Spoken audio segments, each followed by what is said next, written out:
एक रोका था, ठीक है, वहीं से हम लोग आज कंटिन्यू करते हैं। बेसिकली कल हमने क्या सीखा है कि अगर आपके पास क्वाड्रेटिक इक्वेशन है तो उस क्वाड्रेटिक इक्वेशन के जो रूट्स आपके पास दिए हुए रहते हैं उन रूट्स के नेचर को आप कैसे पता लगाओगे, राइट। यानी कि आपके पास क्वाड्रेटिक इक्वेशन में अगर जो b² - 4ac की वैल्यू है उसके बेसिस पे हम पता लगा सकते हैं कि उस पर्टिकुलर क्वाड्रेटिक इक्वेशन के रूट्स करके कितना होगा, मतलब उसके रूट्स कैसे होंगे। जैसे अगर b² - 4ac की वैल्यू 0 आ गई तो इससे ये बात क्लियर हो जाती है कि जो रूट्स हमारे पास हैं वो रूट्स कैसे हैं, रियल हैं एंड साथ ही साथ में इक्वल हैं, राइट। उसके अलावा अगर तुम्हारे पास b² - 4ac की कोई भी पॉजिटिव वैल्यू या फिर कह सकते हो ग्रेटर देन 0 वाली कोई वैल्यू आती है तो वहाँ पे रूट्स रियल तो रहते हैं बट वहाँ पे रूट्स आपके अनइक्वल रहते हैं। उसके बाद अगर b² - 4ac की वैल्यू वहाँ से नेगेटिव आ जाती है तो वहाँ पे हमने क्या स्टेटमेंट दिया था कि रूट्स आपके रियल नहीं, they are not real roots करके, राइट। तो अब ऐसे केस में जब हम लोग ये नेचर ऑफ रूट्स वाला टॉपिक पढ़ चुके हैं तो अब हम लोग कौन सा नया टॉपिक पढ़ना चाह रहे हैं करके। तो देखो ऐसे में क्या होता है कि आपको जो रूट्स दिए गए थे फॉर्मूला मेथड से, कौन से थे वो रूट्स। पहले रूट को हम लोग क्या लेते हैं अल्फ़ा, जो कि वैल्यू में था -b प्लस अंडर रूट में कितना b² - 4ac अपॉन में 2a, ठीक है। दूसरा रूट तुम लोगों के पास क्या था बीटा, जो कि कितना था -b फिर minus under root of b² - 4ac upon में 2a।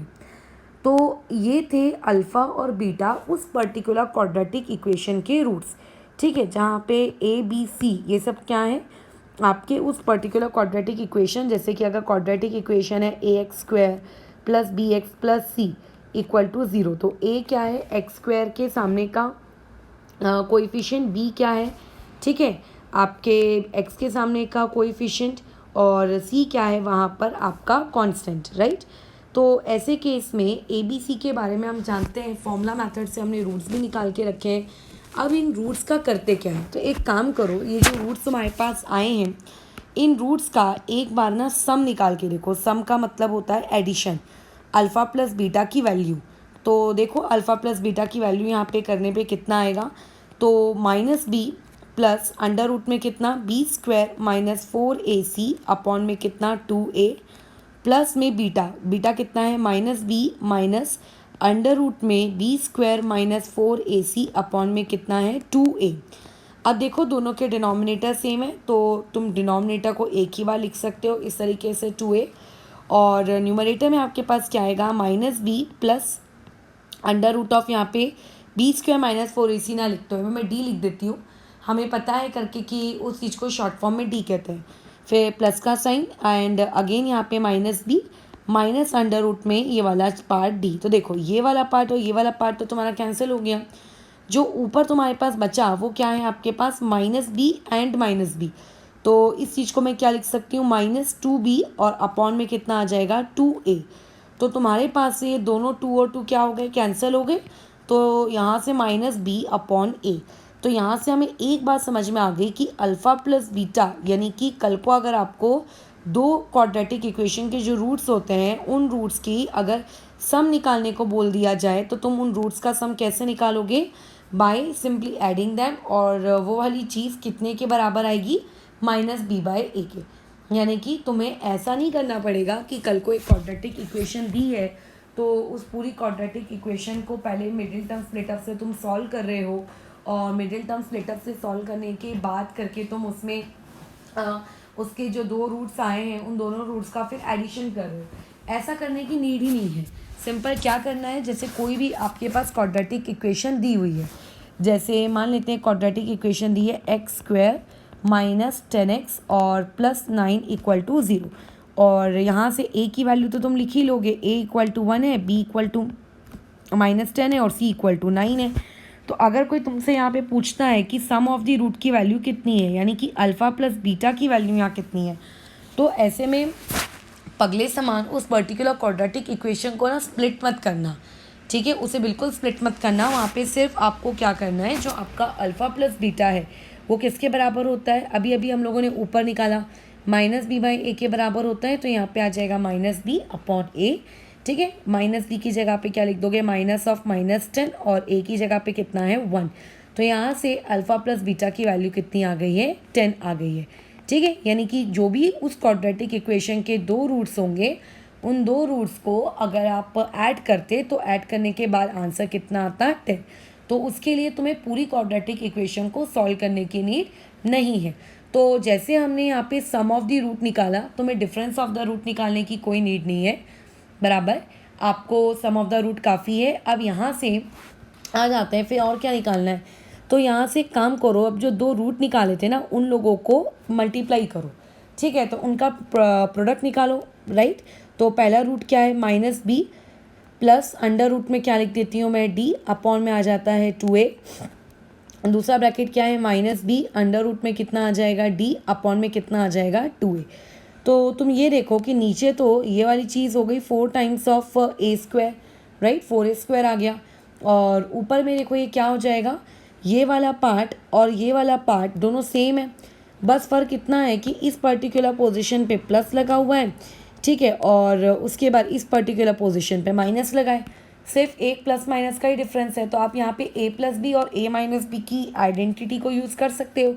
तो जब आप यहाँ पे ए माइनस बी और ए प्लस बी की आइडेंटिटी यूज़ करोगे तो क्या होता है, ए स्क्वायर माइनस बी स्क्वायर, बराबर। तो यहाँ ए क्या है आप लोगों का, माइनस बी का स्क्वायर, फिर क्या होता है माइनस बी स्क्वायर।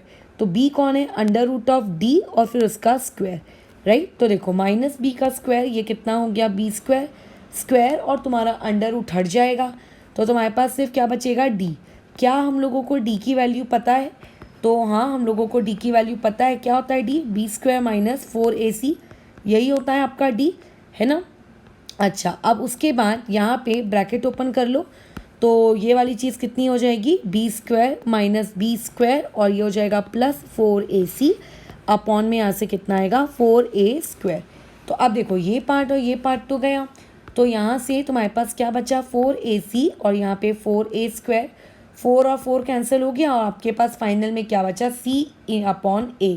तो यहाँ से अल्फ़ा इंटू बीटा की वैल्यू कितनी निकल कर आई है, c अपॉन a, जो कि किसके बराबर है, आप लोगों के प्रोडक्ट ऑफ रूट्स के बराबर है, राइट। यानी कि यहाँ से हम लोगों ने क्वाड्रेटिक इक्वेशन के बारे में 2 रिलेशनशिप स्टैब्लिश किए। पहला रिलेशनशिप क्या है कि किसी भी क्वाड्रेटिक इक्वेशन का सम ऑफ द रूट यानी कि अल्फ़ा प्लस बीटा किसके बराबर होता है, माइनस बी बाई ए के, और उस क्वाड्रेटिक इक्वेशन का प्रोडक्ट यानी कि अल्फ़ा इंटू बीटा किसके बराबर होता है, आप लोगों के सी अपॉन ए का, जहाँ पे ए का मतलब क्या होता है, एक्स स्क्वायर के सामने वाले कोएफिशिएंट की वैल्यू, और सी का मतलब क्या है, कांस्टेंट।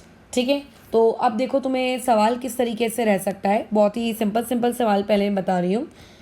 जैसे आपको ये एक क्वाड्रेटिक इक्वेशन दे दी गई और इस पर्टिकुलर क्वाड्रेटिक इक्वेशन में तुमसे बोला गया कि इसका sum of the root calculate करो और इसका product of the root calculate करो।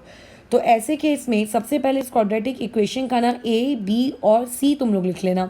तो ए बी सी मैंने लिख लिया। तो यहाँ से alpha plus beta, sum of the root का मतलब अल्फ़ा प्लस बीटा कितना होता है, माइनस बी अपॉन ए, तो वो कितना होगा -10 अपॉन 10, यानी कि कितना आ जाएगा -1। उसके बाद जो आपका प्रोडक्ट ऑफ द रूट होता है यानी कि अल्फ़ा इंटू बीटा, वो कितना होता है सी अपॉन ए, तो अल्फ़ा इंटू बीटा की वैल्यू कितनी आएगी 1 अपॉन 10। तो इस तरीके से अल्फ़ा इंटू बीटा भी आ गया। तो ऐसे ही तुम्हें छोटी छोटी इक्वेशंस दी होंगी, उन छोटी छोटी इक्वेशन से हो सकता है कल को सम ऑफ द रूट पूछे या फिर आपको प्रोडक्ट ऑफ द रूट पूछे, और भी बहुत सारी चीज़ें पूछ सकता है। वो मैं तुम्हें नेक्स्ट वीडियो में बताऊंगी करके कि उसमें वो और तुमसे क्या क्या किस टाइप के सवाल वहाँ से अराइज कर सकता है इस टॉपिक से। बट राइट नाउ अगर आपको कोई भी क्वाड्रेटिक इक्वेशन दी हो तो उस क्वाड्रेटिक इक्वेशन को देखने के बाद मेरे हिसाब से तुम उसका ए बी सी तो लिख ही लेते हो, और लिख लेने के बाद उसके अंदर का अल्फ़ा प्लस बीटा और अल्फ़ा इंटू बीटा की वैल्यू भी तुम निकाल लोगे करके, ठीक है, डन। अच्छा, अब देखो इसमें क्या मैं तुम्हें बताना है, जैसे ये हमने अल्फ़ा प्लस बीटा और अल्फ़ा इंटू बीटा ये सम ऑफ द रूट मैंने निकाल लिया, ठीक है। अब ध्यान से सुनना जो क्या बता रहे हैं।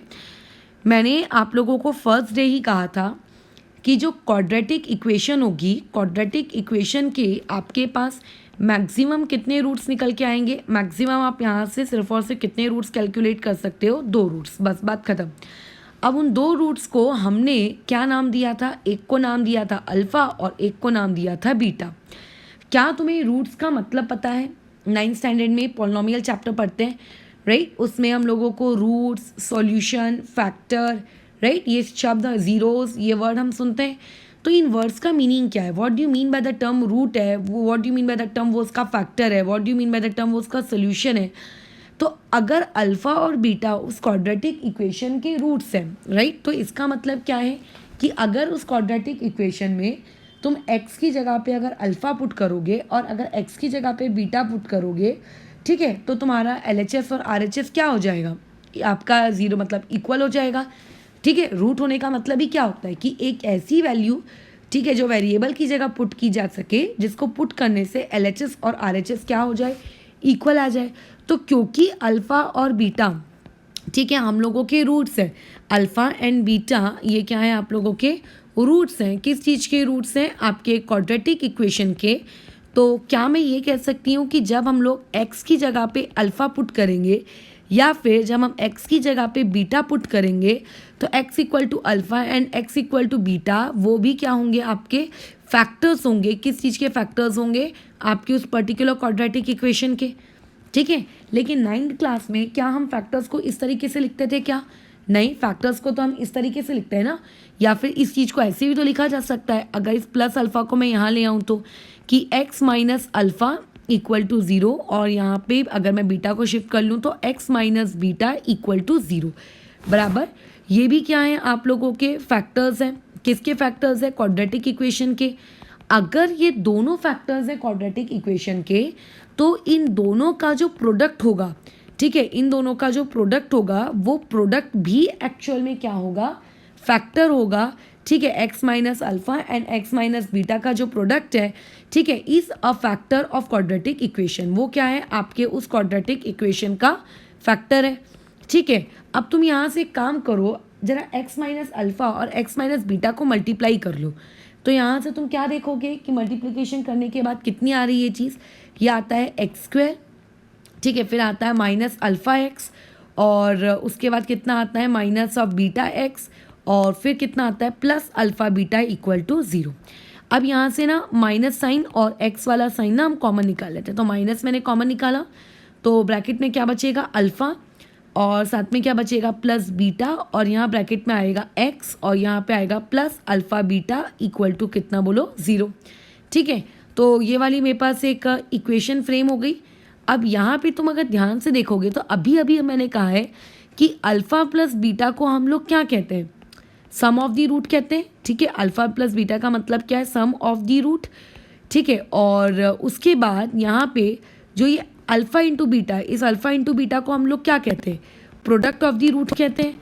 तो ये आपको क्वाड्रेटिक इक्वेशन में अगर देखी तो तुम ये पाओगे कि क्वाड्रेटिक इक्वेशन जो आपकी बनकर आती है, इस क्वाड्रेटिक इक्वेशन को हम अभी तक देखते आ रहे हैं, अभी जब से चैप्टर स्टार्ट हुआ है, उस क्वाड्रेटिक इक्वेशन का जो फॉर्मेट होता है वो फॉर्मेट किस फॉर्म का रहता है? पे जो कांस्टेंट वाला हिस्सा होता है ना, वाला हिस्सा होता है, क्या होता है? वो क्या होता है? उसका प्रोडक्ट होता है। आपका मिलता करते हैं हम यही कि आप ऐसे दो नंबर ढूंढो जिन्हें मल्टीप्लाई करने में ये आना चाहिए, और सच दैट कि उन्हें ऐड करने पे क्या आना चाहिए? ये आना चाहिए। अगर तुम्हें दो रूल दे दिए जाए, जैसे कल को मैं तुमसे कहूंगी कि एक ऐसी क्वाड्रेटिक इक्वेशन है, ये क्वाड्रेटिक इक्वेशन है, इस क्वाड्रेटिक इक्वेशन की इक्वेशन मुझे नहीं पता, बट इस क्वाड्रेटिक इक्वेशन के जो रूट्स हैं, ठीक है, एक का रूट है अल्फा बराबर है, अल्फा बराबर दूसरे का रूट है बीटा बराबर 5, ये मुझको पता है। ठीक है, अल्फा बराबर ठीक है 1 की वैल्यू है और बीटा बराबर 5 दूसरे की वैल्यू है। तो मुझे ढूंढनी है कि क्वाड्रेटिक इक्वेशन क्या होगी। तो जब भी आपको कोई क्वाड्रेटिक इक्वेशन बनानी हो ना, कि वो क्वाड्रेटिक इक्वेशन क्या होगी। अभी तक कैसा होता आ रहा था कि तुम्हें क्वाड्रेटिक इक्वेशन दी हुई होती थी, तुम रूट ढूंढते थे। अब साइकिल उल्टी चलेगी। ठीक है, आपको वहाँ पे रूट्स दिए हुए हैं और आपको क्वाड्रेटिक इक्वेशन ढूंढनी है। तो जब भी एक क्वाड्रेटिक इक्वेशन ढूंढनी होगी ना, इन इक्वेशन की याद कर लेना।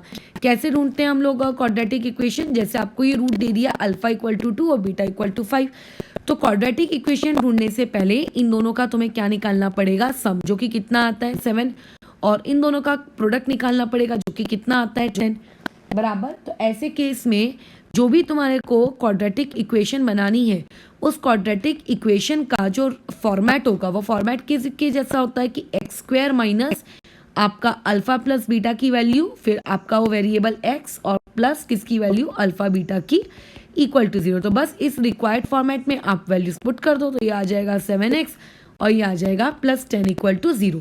तो जब रूट्स दिए हों तो उससे किस तरीके से क्वाड्रेटिक इक्वेशन बनाते हैं ये वाला पार्ट कर लोगे, ठीक है। तो आपको अगर कभी भी रूट्स दे दिए जाएं और रूट्स के देने के बाद अगर बोले कि इसकी मदद से क्वाड्रेटिक इक्वेशन को फॉर्म करो, तो क्या क्वाड्रेटिक इक्वेशन फॉर्म कर ली जाएगी? ऑब्वियस है, ठीक है। जैसे कि मैं एक दो इलस्ट्रेशंस और करके दिखाती हूँ। जैसे तुम्हें एक दिया है 1/4 -1, ये वाला पार्ट आपको दिया है, इसकी मदद से तुम्हें क्वाड्रेटिक इक्वेशन बनानी है। तो सबसे पहले ना इसका स्टैंडर्ड फॉर्मेट कुछ ऐसे रखना कि लेट अल्फा एंड बीटा, ठीक है, be 2 roots of a quadratic equation. ये सबसे पहला तुम्हारा फॉर्मेट होना चाहिए, बराबर है। आपको पहले ये बताना पड़ेगा कि अल्फ़ा कौन है और बीटा कौन है। फिर हम ये अज्यूम करेंगे कि देयरफॉर अल्फ़ा को हम कितना मान रहे हैं 1/4 और बीटा को हम कितना मान रहे हैं -1।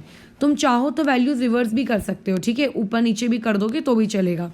अब बताओ यहाँ से अल्फ़ा प्लस बीटा इसकी वैल्यू कितनी आएगी वो निकाल लेते हैं। 1/4 और प्लस में आपका ये -1, ठीक है, तो ये वैल्यू आ जाएगी कितनी -3/4, ठीक है। और उसके बाद तुम्हें ये भी देखना है करके कि यहाँ पर अल्फ़ा इंटू बीटा कितना आएगा 1/4 मल्टीप्लाई बाय -1, तो ये आएगा आपका -1/4।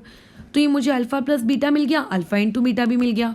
तो अब ऐसे में अगर तुम्हें एक रिक्वायर्ड क्वाड्रेटिक इक्वेशन, ठीक है, मतलब आपको ढूंढनी है, तो आपकी रिक्वायर्ड क्वाड्रेटिक इक्वेशन का फॉर्मेट क्या होगा कि x square minus alpha plus beta, यहाँ पे एक्स और प्लस में क्या आएगा बताओ अल्फ़ा बीटा, ठीक है, और इक्वल टू में कितना 0। तो यहाँ पे बस तुम्हें कुछ नहीं करना है, अल्फ़ा प्लस बीटा की जगह क्या पुट कर देना -3/4 या फिर जो भी वैल्यू आपकी आई है, और अल्फ़ा बीटा की जगह क्या पुट कर देना ये -1/4। तो पहले ना अपन साइंस के साथ ठीक ठीक काम कर लेते हैं, उसके बाद उसको और सिंप्लीफाई करेंगे। वेरिएबल अगर क्वेश्चन में दिया है कि take x as a variable, तो तुम एक्स लो। अगर एक्स को एज अ वेरिएबल चूज करने को नहीं बोला है तो आप अपनी मर्जी के अकॉर्डिंग कोई भी वेरिएबल ले सकते हो। अब देखो इस इक्वेशन के डिनोमिनेटर में तुम्हें क्या देखने को मिल रहा है 4 देखने को मिल रहा है। तो हम नहीं चाहते कि हमारी इक्वेशन फ्रैक्शन के फॉर्मेट में रहे, तो मैं क्या कर दूंगी पूरी इक्वेशन को दोनों तरफ, इसको बताओ कितने से मल्टीप्लाई कर देंगे 4 से, तो उसको लिख देते हैं कि multiplying by 4 on both side, ठीक है। तो ऐसे केस में देखो ये क्या हो जाएगा, जब 4 से मल्टीप्लाई करोगे तो 4x² -3x और ये -1 इक्वल टू में कितना आ जाएगा 0 आ जाएगा। तो बस यही हम लोगों की क्या है रिक्वायर्ड क्वाड्रेटिक इक्वेशन है, ठीक है। तो जब भी तुम लोगों को इस तरीके से क्या कहा जाए रूट्स दिए जाए, राइट, तो रूट्स देने के बाद उसकी क्वाड्रेटिक इक्वेशन ऐसे ढूंढनी है। और अगर आपको एक क्वाड्रेटिक इक्वेशन दी है तो उस क्वाड्रेटिक इक्वेशन से किस तरीके से ए अल्फ़ा प्लस बीटा और अल्फ़ा इंटू बीटा निकालते हैं ये भी हमको देखना है। डन। अच्छा, अब इसमें ना मैं एक पार्ट बताती हूँ, तुम्हें सवाल को ना हमेशा केयरफुली रीड करना है। वो इसीलिए केयरफुली रीड करना है क्योंकि कई बार कैसा होता है हमने ये माइंडसेट बना के बैठ जाते हैं कि हमें जो बुक में मतलब हमारी बुक में अगर जो इस टाइप के क्वेश्चंस होते थे उस टाइप के क्वेश्चन की स्टेटमेंट होती थी करके कि गिवन रूट्स आर, मतलब जो वैल्यूज़ आपको दी गई हैं उनमें से एक अल्फ़ा है और उनमें से दूसरी कौन है आपका बीटा है, बराबर। ऐसा हम लोग अपना माइंडसेट अपना थिंकिंग बना के बैठते थे। तो कई बार देखो तुम्हें सवाल ऐसा भी क्रिएट हो सकता है, ठीक है। सवाल को इसीलिए हमेशा कैसा केयरफुली रीड करना चाहिए। जैसे बोला गया है आपको क्वाड्रेटिक इक्वेशन बनानी है, ठीक है, ईच यहाँ पे विथ द गिवन नंबर्स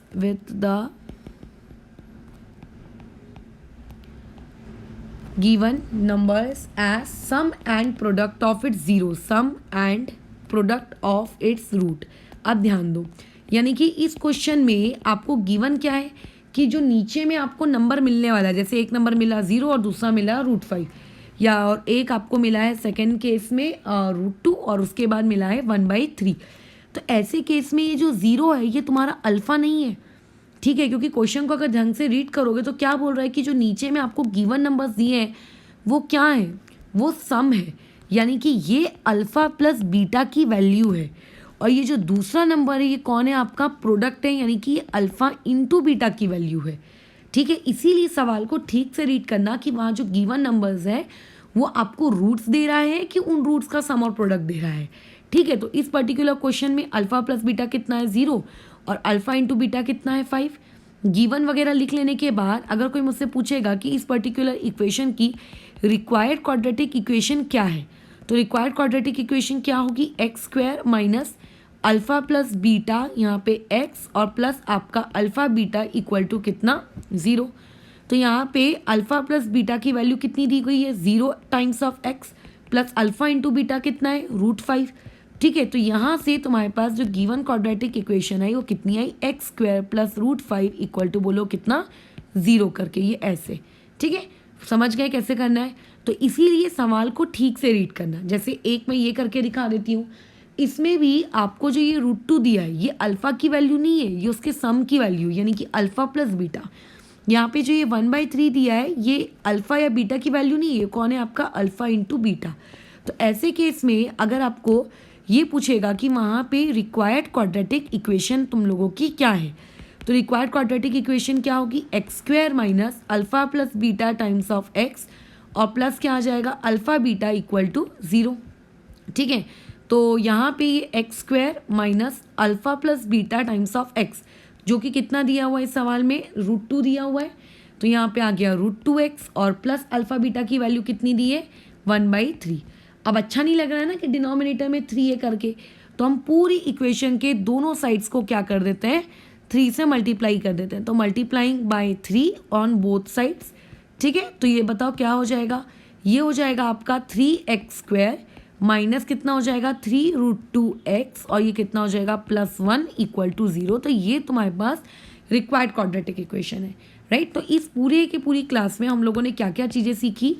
पहला हमने ये सीखा कि अल्फ़ा प्लस बीटा की वैल्यू क्या होती है -b/a और अल्फ़ा इंटू बीटा की वैल्यू क्या होती है c/a, जहाँ पे b का मतलब क्या होता है, ये कुछ नहीं है बल्कि कोइफिशिएंट है। किस चीज़ का कोइफिशिएंट है बताओ, आपके x का। और वहाँ पे a का मतलब क्या होता है, ये कोइफिशिएंट है। किस चीज़ का कोइफिशिएंट है, ये आपके उस क्वाड्रेटिक इक्वेशन की डिग्री 2 वाले का। वैसे ही c/a में वो c कौन है, कांस्टेंट, और वहाँ पे a क्या है आप लोगों का, अगेन कोइफिशिएंट है किस चीज़ का, एक्स स्क्वायर का। तो कल को तुम्हारे पास ऐसा भी क्वेश्चन आ सकता है करके कि ये इक्वेशन दी है px² plus qx plus r equal to 0 बराबर। ठीक है, तो ऐसे केस में अल्फ़ा प्लस बीटा की वैल्यू बताओ, तो अल्फ़ा प्लस बीटा कितना होता है -b/a। तो यहाँ पे बताओ b कौन है, यहाँ पे b की जगह है q और a की जगह है p, तो आंसर क्या होगा -q/p। अल्फ़ा इंटू बीटा की वैल्यू बताओ वो कितना होता है c/a, तो यहाँ कितना आएगा r/p।